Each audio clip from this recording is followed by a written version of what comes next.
McKenna, welcome. Thank you so much for doing this. So we get to work together at New Life Prison Ministries. McKenna is the coordinator of our volunteers.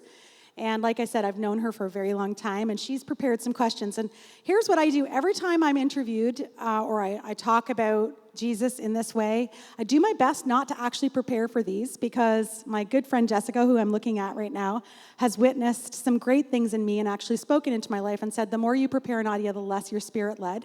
And so we had a very brief conversation this week.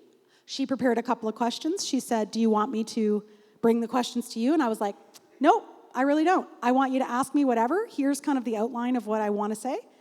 And she's done that. So if it sucks, I'm sorry. But we know it's not. I know God has walked ahead of me here, and he's prepared us. So I'm going to leave it to you. Why don't we read the verse first? Yeah, that's what I was thinking too. Did you? No, I didn't pull it up. Okay, I have it. Just one sec. Okay. Pause. I have it. I actually know it off by heart, but I don't want to mess it up. But the verse that we're focusing on is Matthew 11, 28 to 30, and it says, Jesus saying to us, come to me, all of you who are weary and carry heavy burdens, and I will give you rest. Take my yoke upon you, let me teach you, because I am humble and gentle at heart, and you will find rest for your souls. For my yoke is easy to bear, and the burden I give you is light. That's the NLT version. I probably know all of them, but that's the NLT. So go ahead, McKenna. So for people that weren't here last week, why don't you just recap that verse, what you've spoke about, and then what makes Jesus' yoke easy? Yeah. Big question. Well, first of all, it's not easy. I think our definition of easy and God's definition of easy is something that I highlighted. You know, it's not a happy-go-lucky life. It just means that he wants to co-labor with you. That was one of my points. I watched it back this week with my sister and realized how personal that sermon was for me, and it was very personal. So if any of you were here, you saw I kind of laid my heart out with the struggles that come my way adopting the easy yoke. And so a lot of what I talked about last week was that it's really just a posture of accepting that you must surrender at every single breath to a life with Christ. And that I was a bit... harsh is not the right word, but assertive in if you just pray the sinner's prayer and you accept Jesus into your heart, that's really just words. But what it comes down to is a life of action towards him and working towards him all the time in every step you take. And it doesn't mean that you're flawless. It actually means that in your flaws, you grow to depend on him. So I'm hoping that's what you got. Is that what you got out of it? I'm hoping that's what you got out of what I said, because that's certainly what I was trying to say last week. Is that a good summary? That's a really good summary. Okay, so then I have a question. I didn't tell you I was going to ask you this, great. So sorry. But how do you know that you've strayed from the easy yoke, and then what is your response? Actually, I'm really glad you asked that question, because actually even this week, that was tested for me. I have come to realize that in the midst of chaos, when I'm adopting his yoke, and when I'm in it, and I'm bent my neck into him, I feel at peace internally. And so my barometer for, straying, and this week it happened to me lots of times, even in just like my thought patterns and what I needed to get through the work week, I found myself when I got anxious and when I got filled with doubt and despair, I realized very quickly that I wasn't in line with Jesus. And that was really hard, because as I taught it last week, I've been trying to live out this practice for a long time, but it's really hard to decipher that because it's an individual thing. But I think when chaos arrives and you're not at peace, there's something going on, and you need to check in with him. Like, a really earnest question that I've started asking is, have I strayed from your will? Have I strayed from what you want with my life? Have I strayed from what you want me to do in this very moment? And the answer doesn't always come quickly, but it comes. And for me, it comes in the way of feeling peaceful in the midst of strain, in the midst of chaos, in the midst of strife. So that's my best answer. Have you experienced something different when you're talking about the easy yoke for you? No, I think that's similar for me. I always notice something's off. Exactly. That's a really good way to say it. Kind of like right before you're about to get the flu. You feel, wait, something's brewing. This doesn't feel right. I feel off. I feel tired, but something's off. That's exactly. Yeah. And I think we're the same, but usually for me, I get busier, or I distract myself, or I always have to be moving, or I just notice that I'm not peaceful. I'm not calm. Yeah. But then I was going to ask you, sorry. We talked about this. But I think for both of us, our response is usually not grace-filled to ourselves when we get there. Yeah, like I'm a self-deprecator. That's where the devil works on my heart, is I end up starting to doubt my own worth. And that's how I know that I've really stepped out of the yoke. Like when I get to that point, because I've been working with Jesus, co-laboring with Jesus for so long now. When I'm at that point, I'm really far away from his footsteps. Like he's either ahead of me or behind me, generally behind me, because you're right, I tend to distract and overwork myself and fill up my calendar with things to do that look really great, but they aren't in line with what his will is for my life. And so when I start self-deprecating and having that negative self-talk, which I talked about last week, I know that I'm really far out of his reach, and I need to kind of come back to it. And it's hard. It's really hard. I think you can agree. It's harder actually for me to come back to it at that point, because I have worked myself into this, like I'm not worthy. I'm doing something wrong, basically. And so if that's you guys, I understand you. But I think that comes out in different ways for different people. So then what do you think his response to you is? Well, it's always exactly the same. I mean, it's never, why did you stray? It's always the vision of the prodigal son. It's like, even when I've wandered just in my thoughts, he sees me walking down the lane towards him. And this happened to me this week. I really was deliberate and took some time away. And we're so blessed, Patrick and I, to have this trailer, and it's like my little piece of heaven. And I was walking up and down the beach early mornings, and I could, he was just so thrilled that I was there, that I was in his presence, that I was requesting his help. He was just so happy. And I could feel his embrace. And, as I journey longer with Jesus, it doesn't take me as long to feel his embrace. I'm not tangled up, as I would say, metaphorically. And so this week I knew I was getting into some trouble right around Wednesday. And I was like, I was dealing with some heavy stuff, and I was like, I need to go and be with him. And I did that. I left, and he was just so happy for my return to the yoke. He was just so delighted, is the word that comes to mind for me. Yeah. Yeah, and I think we talked about this in our conversation this week too, but for me, the easy yoke is not that I'm unaffected by what's happening around me, because you would say this week was heavy for you for a lot of reasons. Yes, you couldn't lots have controlled of reasons. them. Yes. Same with me in some situations in my life. And so I think I'm learning that the easy yoke isn't that I'm unaffected by what's happening around me. It's my response, or it's how Jesus works in me in those situations. And so that's really good. That helps me have grace for myself. myself. I think that's really powerful, because I think there's this thought, this mistaken thought. Actually, you could put the picture up of me on the beach. So I think this is what we think the easy yoke looks like. Like, it looks like a walk on and I actually just described that, didn't I? But it looks like this. It looks like that's me walking in my favorite place. Sun is setting. The breeze is easy. The water is lapping. I'm in heaven. But actually, what you just said is so powerful, McKenna, because it actually isn't this. This is like a little bit of an escape from the regular duties of life, the regular seasons of life, the regular burdens of life. The easy yoke is that is all happening around you, and yet still you feel that. Yet still you can come away with him, and that is not far out of your reach. It's like right there. You're watching the sunset, and you're seeing Jesus, and he's sitting right beside you, and you're feeling his presence. And yet still, you're in a hospital room, or you're in an arguing family, or you're dealing with a crisis. That's happening around you, and this is how you feel.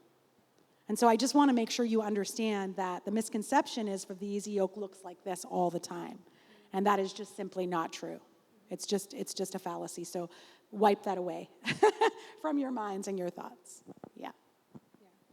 And I think you talked about secure attachment and the link between secure attachment and the easy yoke. Yeah. And I think the way that you get there is when you realize that he's safe and loving. And no matter what, right? Yeah. Like safe no matter what. Go ahead. Which is hard for some people to understand sometimes. Really? was hard for me. Hard for you to understand. Yeah. So how do you personally find secure attachment in God? Yeah, that's a really good question. It's taken me a long time to figure that out, especially as a therapist, because I could psychoanalyze this with all of you till I'm blue in the face, and I can come up with lots of reasons why or how for you. But for me, it became crystal clear to me several years ago, like probably even before I even understood what secure attachment was. When I scanned over my life and I could see him, I think I've shared this with you, McKenna, but I'll share it publicly now.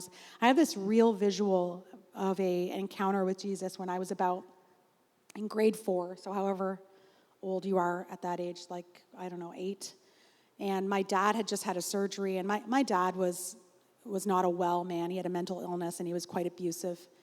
And I was sitting on the side of the road in front of my parents' house, and I was crying, and I felt this presence of a man sitting beside me, rubbing my back, telling me I was going to be okay. And I didn't really remember that. I actually thought it was a neighbor that did that. And it might have been, quite frankly. But I remember God bringing that back to me when I was working through my master's and I was going through this learning of the secure attachment theory. And I remember realizing, kind of having this epiphany, that he has always been there, even when I didn't know who he was. And that for me was a pivotal moment because I could recall how I felt as a child sitting beside Jesus, not knowing who he was, not doing anything to earn his trust or his love, but I felt completely secure in the midst of the chaos of my dad's surgery and his abuse. And it was a really powerful moment. And I am able to now recall that all the time when life gets weird or off-centered or there's tons of insecurity. And so I think we all come at this differently, but we have to come to this place of realizing that he has always been there, that he has always wanted us to come with every burden, every pain. And the song said so beautifully, make room. Just make room for his grace, because it's within the gap of our pain that he sits. Like, that's where he wants to be, actually. Everything in the Bible, in the New Testament, is all about just Jesus coming to us when we're burdened and when we're sinful. It's not about these perfect, flawless people coming to him who always know that he's there. It's about the moments of doubt and despair where we go, are you really there? And that's when he fills that beautiful gap with this secure attachment that I talked about last week. And so for me, it's that visual of a child who didn't know his name, didn't understand who he was, and yet still he showed up for me. His presence was so real to me in that moment, which I know is highly personal, but I think it can recall something in all of your lives when you felt that presence of Jesus alive and well. You can probably recall something. And if not, try to go back. And one of the things I do with my clients is a timeline. See where he was in your timeline of life, because he was there. He was there. So. Yeah, I've had to do that too. I think there's still times in my life where I don't think we've ever talked about this, but I pray that prayer often, that he would show me where he was in a dark time in my life. It's a great prayer. And I don't think not that he's fully shown me, but I don't fully see every area that he's worked in some of the broken times, but it's a good prayer to pray, because when you do see where he showed up, it reminds you again that he was there. And so that's a beautiful prayer to pray. Show me where you were when I was struggling. Yeah. Beautiful. Yeah. Mm-hmm. Okay, so we have 2 stories for you Yes. of the Easy Yoke. We do. You shared a lot last week about this past month, and you talked about blessings and battles, so many exciting things in your family, and then a lot of things that you struggled with. Yes. And so we wanted to touch on how you experienced the Easy Yoke in 2 different things that happened this month in your life. One, both of us. Yeah, both of us. So we work in prison ministry, and that means that we're working with inmates and criminals across Canada all the time. McKenna deals with all the instructors that are discipling and feeding into the lives of inmates who are struggling, and we receive letters from Bible correspondence courses, and her job is actually to minister to the instructors so that they can minister to the inmate. And I, of course, lead the home, and I have about 9 staff now and 200 volunteers. And for the first time since I've been leading, because of COVID, we were invited to do a tour of prison. And I said yes, joyfully, but also in my heart went, like I'm going to prison. I was a little bit nervous, if I'm being honest. And so we got to travel, the group of us, the leadership team got to travel to Niagara Detention Center. And we're going to put up a picture here. We met this amazing gentleman on the end with the big ring on his finger because he was a football player. His name was Chaplain Clifford. So that's the group of us there with Chaplain Feb on the end, Chaplain Clifford over there, and then Chaplain Frank Liu. And we walked into this nerve-wracked a little bit. I mean, I don't know whether I was anxious or just excited. How did you? I didn't feel any of those No, things. you were so... I was unaffected at first. I don't think I thought about what we were walking into. You're like, to be no honest big with deal. you. We're Yeah. just going to tour like a maximum security prison. It was maximum security. And so we walked in, we went through all the security clearances, all the metal gates and all the things. And, at first, I'll express what I noticed and then maybe you can. The smells, the senses, it's not a clean place. It's clean, as in hygienically clean, but there is an odor. And I remember Frank Liu saying to us, sometimes I would put Vicks Vapor Rub under my nose so that I would be okay as I was traveling through, the jail cells. And immediately we were walked through hallways and then done security checks and then gates, as you're waiting, the prison cell closes behind you and the prison cell door closes in front of you because you have to sit there and a camera has to scan you to make sure you're not bringing it in. And then you're going through to the next round, and that happens in several times. And we were brought to what they call the chapel, was basically just a room. Just a room. A small little room with a makeshift altar at the front and some plants. And this is where Clifford works. And we could see sort of right outside the chapel was maximum security segregation. So we immediately got a glimpse of some of the inmates. So we sat in that room and we had some amazing conversations. And I'm thinking, is this all we're going to get? Is that one little glimpse? And I kind of was feeling, were you feeling a bit like, oh, like... Okay. Yeah, no, I was, yeah. Yeah, like I was like, is there going to be more? And then they took us on a tour. And we went through the maximum security part, and it felt so dark. Mm-hmm. Like, I don't know.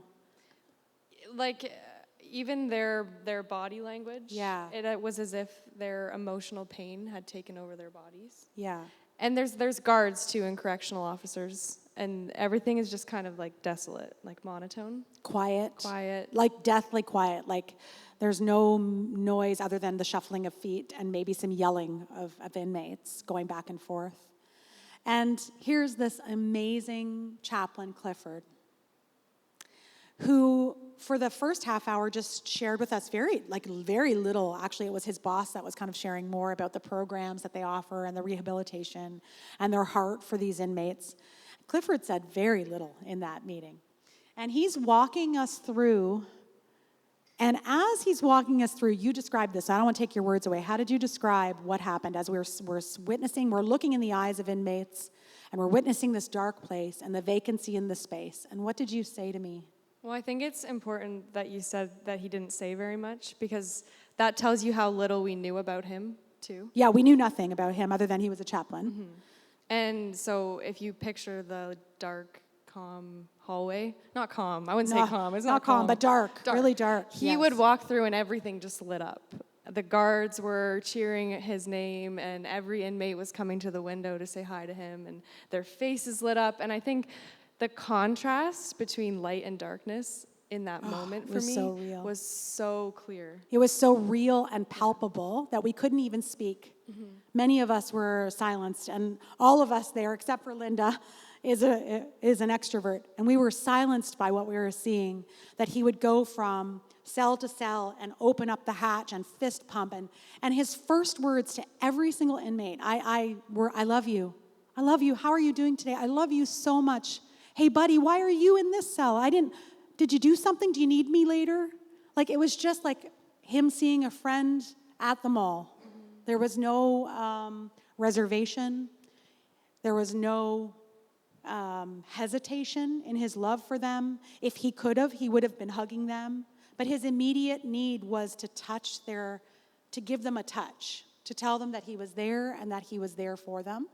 And you could see that for him as we moved through this whole prison system, and we went through all of it. This was so easy. And it was so hard for us to see and witness. But it was so easy for him. So easy. Why don't you explain what happened when we went outside to the range? So inmates get about an hour of what we call range time. And they're outside for that time. They try to be outside for that time. And we were outside just in an empty range, obviously, because it wasn't safe for us to be in a full one. And there was inmates, a group of them, kind of far away. And what did It was the same thing. They all came running to the fence, and he ran like full speed to them, and he just shouted, "I love you," and all the guys were like, "Hey, when's the next chapel?" Those kinds of things. And so again, another contrast. But people were just so drawn to him. Yeah. And I think you said it too. His lens, or Clifford's lens, in the way that he viewed those he was serving was literally just with love. Yes. Like he wasn't looking at them for anything that they'd done or struggled with even. It was just love. And I think they knew that because it had to have been different for them to want to interact with him the minute they saw him. And many of these inmates are only in for a very short period of time, so the establishment of the relationship was not, it's not like, McKenna and I, when I see McKenna, I go over and I hug her because, of course, I've known her for so long, but you need to understand that most of these inmates would have maybe met with him once or twice. Like, it's pretty transient traffic, and so it was overwhelming for me to think that the bond was so deep already. And even when we were walking by segregation again, he went in and he said, "Guys, I know I'm normally here at this time, but I have to do this tour. I'll be back later." Like there was a duty that he felt, an allegiance to Jesus so deeply in his soul. And he was so happy and beautiful throughout the whole thing. And then we went back to the chapel so that we could kind of pray and address how we were feeling and just sort of take it all in. And why don't you explain what happened next? Well, I think there was a lot of moments on the tour, especially we went into segregation, which was like for people that were struggling with mental health or those things. And like you looked at me, I had a couple moments where I was just like, I don't even feel like I can be here anymore. It was just like in this room because it was just so heavy. And I thought to myself, like, Clifford walks in there every day and hears their stories even. Like, I didn't even hear their stories. We didn't even hear their stories. We read about their stories, but he goes in and hears their stories face to face and sees the struggles that they're walking through in their body language. And so, I would just preface with that one. But then after, we did go into the chapel, and I think there was a heaviness that we all felt. Oh, absolutely. We were all feeling very heavy. It was overwhelming. Yeah. And Clifford just started singing "Open the Eyes of My Heart" at the top of his lungs in this like angelic voice. It was a holy moment. The moment felt so surreal and heavenly. Holy is a good word. He literally let out his emotions in that moment. And I bring that up.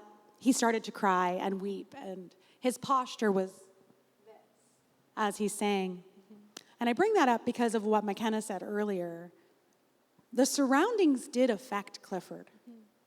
The pain of what he was experiencing as he's walking through those hallways, knowing that these young men, aged 26, 28, 24, young men, were depending on him for just one sign of life. The burden of that was clear when he sang, because it was this release for him as he sang, Jesus, I want to see you. And it was this cry of his heart, and it was real and it was present. And all of us in the room, the Holy Spirit being palpable in that moment, the Holy Spirit was so palpable. And beyond boundaries of this darkness, there was Clifford, shining his light. And hard work. Hard work. We were going for lunch after this meeting. Clifford was to join us. And he clearly heard from one of his inmates that they needed care, and he looked at us and he said, I'll catch up with you. We had an hour drive to get to our next spot. I'll catch up with you later. And he did. He ended up meeting us, and this is where we took this picture, at a youth detention center.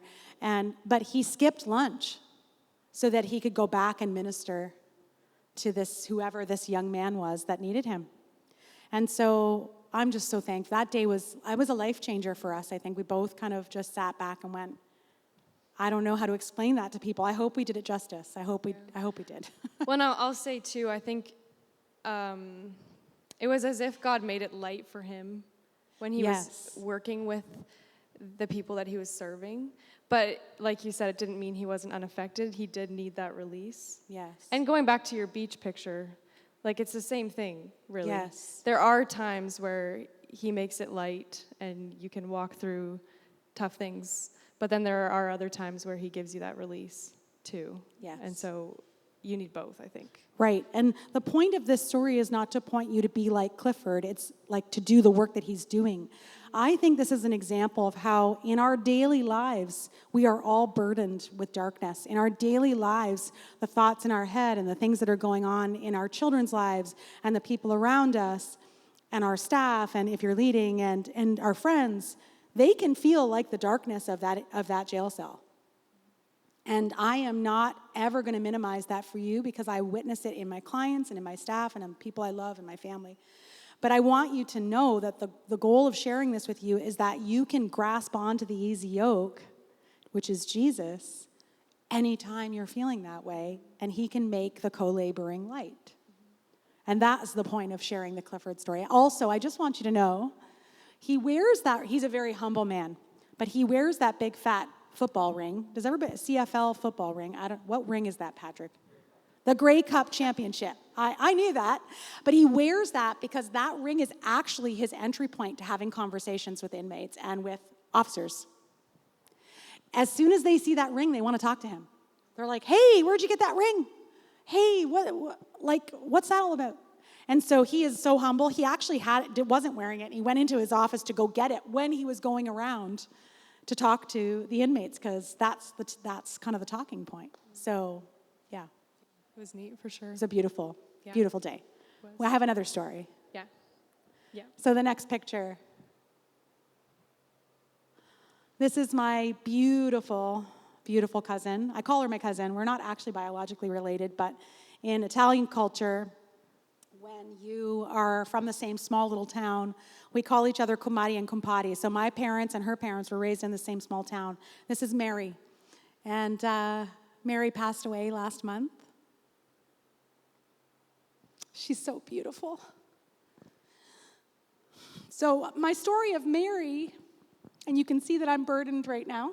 My story of Mary, and I wanted to bring it up, was because, if you laid her life out on paper, the length of time she was co-laboring with Jesus was so small. It was like a little brief moment. She gave her life to Christ in a prayer that she prayed and didn't fully understand about 4 years ago in a program called Alpha.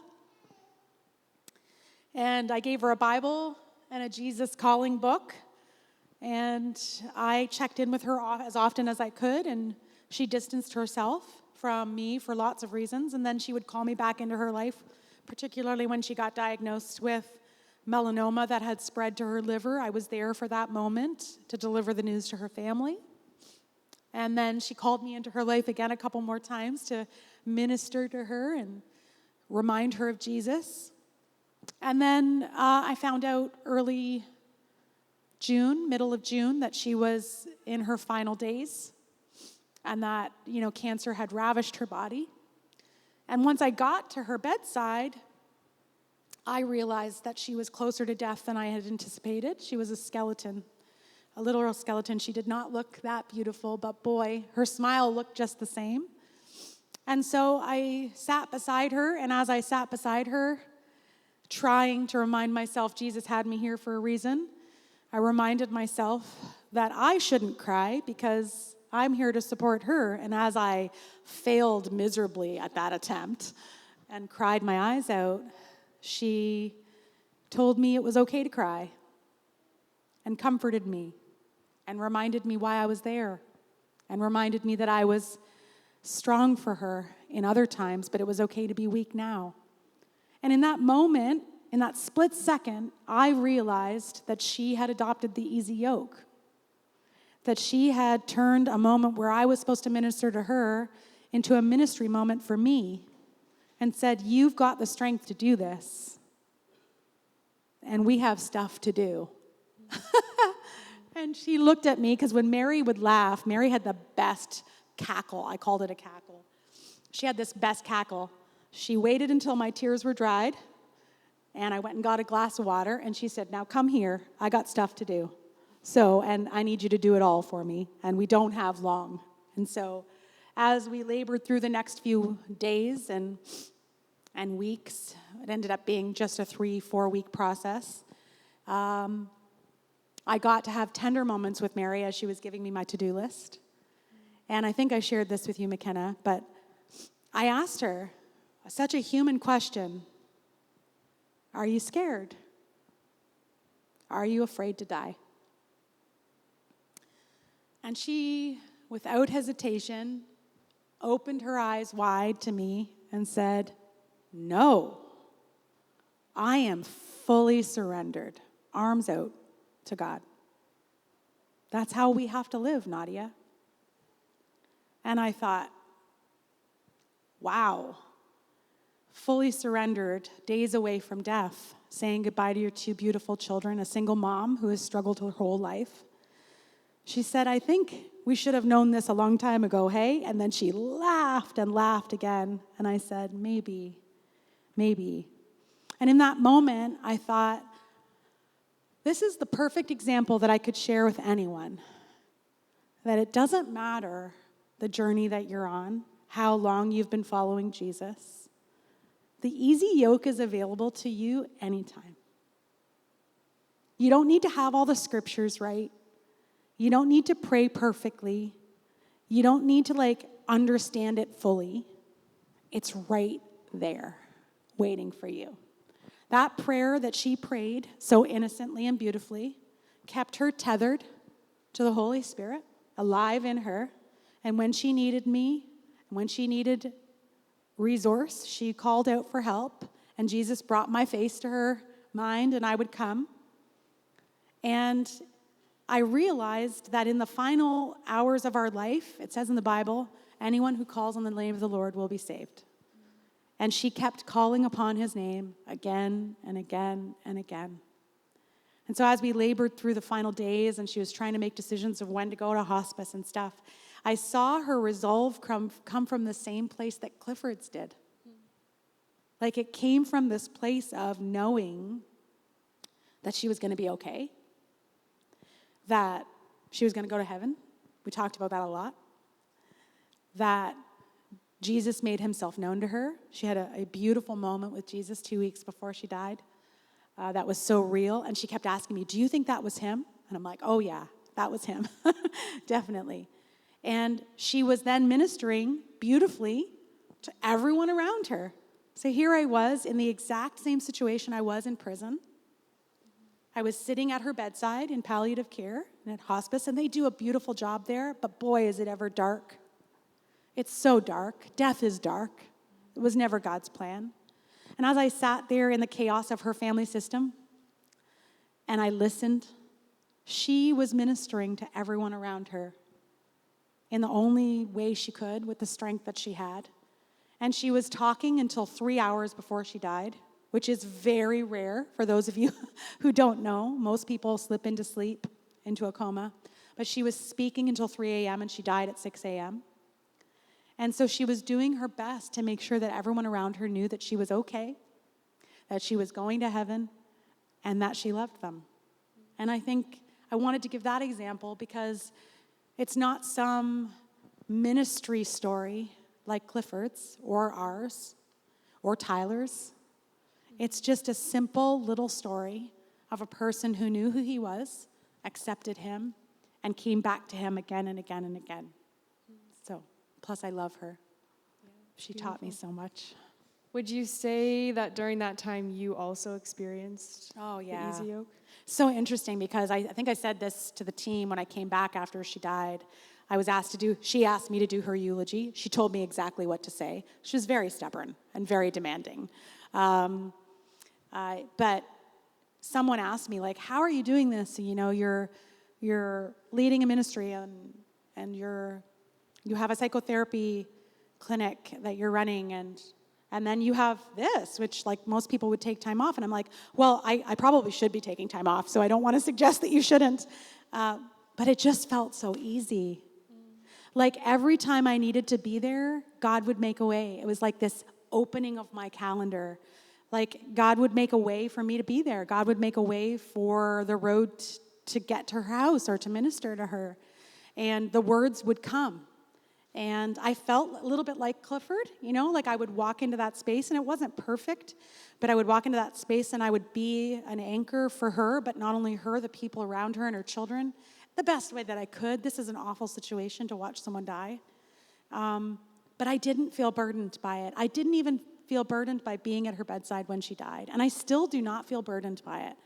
And then someone asked me so innocently a human question, like, do you think you're avoiding grief? It might have even been you. Maybe it was Linda. Somebody asked me. I don't think that was me this time. Was that you? No, it wasn't you. No. And I said, no, I am grieving the loss of my dear sister in Christ. I am so thankful for her. And I'm grieving the loss of her, but I'm so thankful she's with Jesus. And so I just come back to this place of gratitude that I think I witnessed in Chaplain Clifford when he sang that song and cried out for Jesus to be known to him. I think in my times of grief, it just comes right back to, yeah, it sucks that she died, and I hate that she's not with her kids, but I would never want to pull her away from Jesus, ever. And so I'm just thankful. And so it doesn't feel burdensome. It doesn't even feel heavy. It feels light. And I think a theme in hearing your story and Clifford's and Mary's is that in the middle of all of those situations, dark, broken, you guys all found rest. Yes. And I'm reminded of, yes. I don't know where in the Bible this is, but it's in all the Gospels, I think, but of Peter walking on water. Yeah. And when his eyes are fixed on Jesus, he's walking. But as soon as he takes his eyes off Jesus, he sinks. Yes. And so I think all of you guys did that in all of those stories. Yeah. And you too. You were there for some of it. Mm-hmm. Yeah. Yeah. Yeah. Yeah. So is that all the questions? that is, why don't you just like summarize and just share why you think this teaching can be life-changing for us?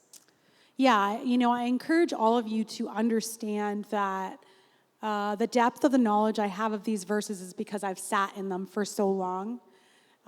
They've mystified me. I shared this last week. They've mystified me, angered me, frustrated me, given me joy and peace and rest all at the same time. Sometimes I've been angry that I can't figure it out.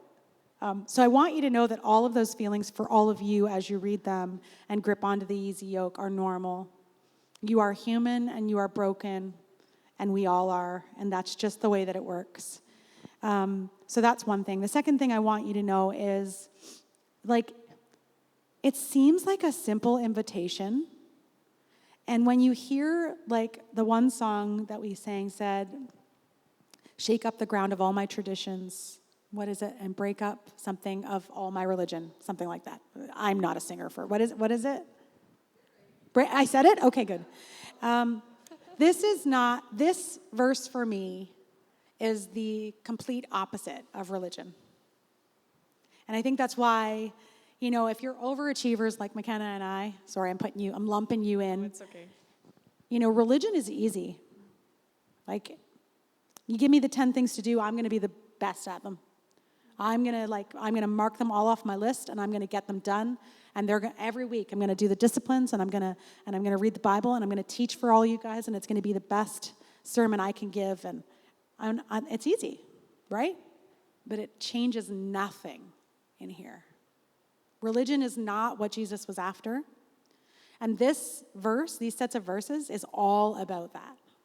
And actually, I shared with you on Instagram today, I don't know if you caught it, but the chosen, so when I imagine Jesus giving these verses to this great big audience, because if you read the verses before, you see that he's speaking to, I think, 5,000 people or something. I imagine this like gentle description, like, come to me, all of you, and this ethereal, you know. He's not. In The Chosen, he's screaming, come to me, because he's frustrated, because he wants us to understand that it's an invitation. You're never meant to do it alone. You were never designed to live without Jesus. And trying to live without him in the tiny decisions and the big ones and the burdens and the jails and the bedsides, the grave sites, it's never going to work. You're always going to end up short. And there's not a prescription or a set of to-do lists. I wish there was, because I would totally give them to all of you. There's no way to do it by following a list of rules. It has to be this earnest heart that postures itself towards Jesus so that you can get refreshment for your soul. Yeah, and I think the Message translation even says, are you burnt out on religion? Yeah, the opening of the Message translation, it says, are you burnt out on religion? Which is exactly, if you do watch Chosen, does everybody know what Chosen is? It's a series? Yeah? Okay, so if you do watch Chosen, just maybe go onto YouTube and check out when he's speaking these verses, because you will be surprised. And I don't know if it's a Hollywood production. So, but actually it makes sense. In line with what they're doing the verses before, it actually makes sense that he's pretty frustrated, because I imagine he was given lots of questions by the Pharisees, and they were like, but what about this? And what about this? And what about honoring this? And what about this? And what about reading scriptures? And he's like, you don't get it. You just need to come to me. Just come to me, and I will give you rest. And so, yeah, the Message translation is actually beautiful, because it says, first question, hey, are you worn out on religion? I was like, yeah, I am, actually. Can you help me with that, God? And yes, I can. I sent my son to do it. So. Okay, well, I'm going to pray for us, but Jeff and Jody asked if we wanted to do a call for anybody that needs prayer. Yeah, I want to encourage you all. If you're feeling weary, if you were nudged last week, when we don't have Tyler here, we're really missing that. We miss that little connection. He's so good at I'm so thankful he's coming back next week. Come on up for prayer. We're going to have the prayer team come up. Please come on up. Maybe the worship team can come up and even start. Is that okay? Yeah. Come on up, the worship team, and maybe get their last song ready. And the prayer team's going to come up. If you're just weary, overwhelmed, if anything nudged you in my stories today and what McKenna said and what we shared, and you just need prayer for your weary soul, would you please come up and receive prayer from this beautiful team? I can't tell you how they've ministered to me. I need you to know, Patrick and I are visitors here. We feel like family. We are family. But every time I need prayer, the collective family is the go-to strategy for my prayer life.